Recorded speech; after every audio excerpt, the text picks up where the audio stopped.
You mentioned George Floyd previously, and I'm wondering, have you seen the media landscape change post George Floyd?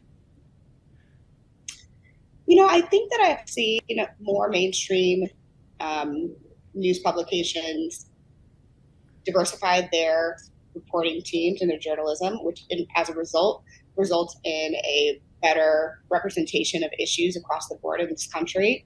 As we enter into an election year, it'll be interesting to see what happens next and does that continue?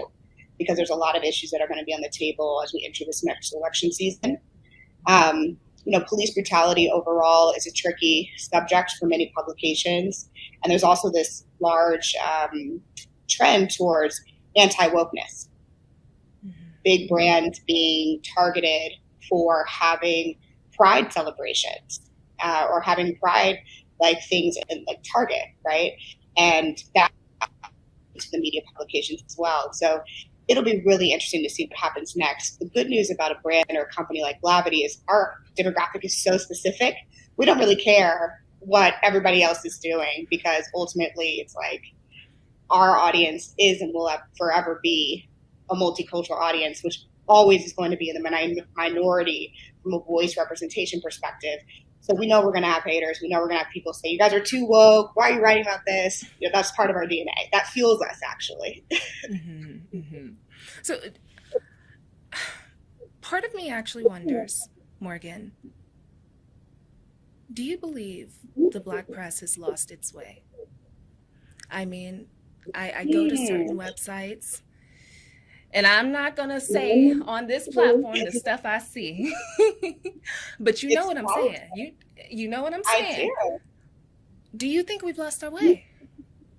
Yeah, I'll say it for you. I mean, I definitely think that entertainment and celebrity news and gossip is taking over a lot of platforms.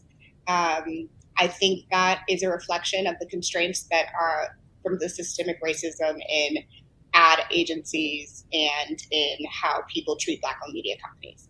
Because we are beholden to what our customers will and will not accept as socially acceptable for their brands to sit next to. So one of the things that I try to talk about and equip my team with is like, we have to push back. Like we have to, when we get those lists of all the words they don't want to see their content next to, we have to say, you came to our company for a reason. You came to this company because you want to reach the Black audience. You have to trust that we're going to do that in a way that is appropriate. And if we use language that other places may seem a little funky, it is trust. You have to trust us, right? You're not buying spots and dots. This is not a mass market play. You're buying access to real people who are important to this culture and are driving purchases and purchasing decisions. And I think that too often we receive what is given to us and we say thank you instead of saying this is not enough. It should be more and it needs to be on our own terms because we actually are a prized community. We drive so much of culture and we need to be able to do this the right way. I think some brands get it. I'm not saying all brands don't get it, but some brands and most brands, we still have a lot of pushback. We have a lot of pushback. So, what do you think is next for the Black press? I see a lot of consolidation. I'm really excited about certain publications and companies like BET being available back to get back for Black ownership. There's a lot of conversations in smaller rooms around what that will look like and how that will make an impact to the wider network. We all talk a lot. Every Black media CEO is on an email thread with each other, so we're very collaborative. I think we are really trying to focus on how can we serve our audience and perhaps detach our dependency on big media dollars to finance our businesses.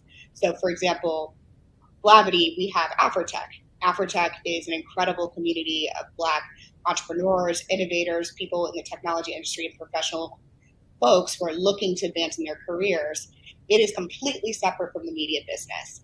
That business is incredibly profitable and building out a way for people to hire and recruit Black talent called Talent Infusion throughout the year. Having a diversified business is better for our ability to serve our ultimate customer because we are not going to be beholden on one industry deciding if Black is trendy or not, right? And I think more and more media companies in the Black media space are thinking about Should we have experiences, music festivals? Should we have membership and commerce experiences? Should we have merch, right? And thinking about how they can diversify outside of just ad dollars. Well, thank you so much for joining me today, Morgan.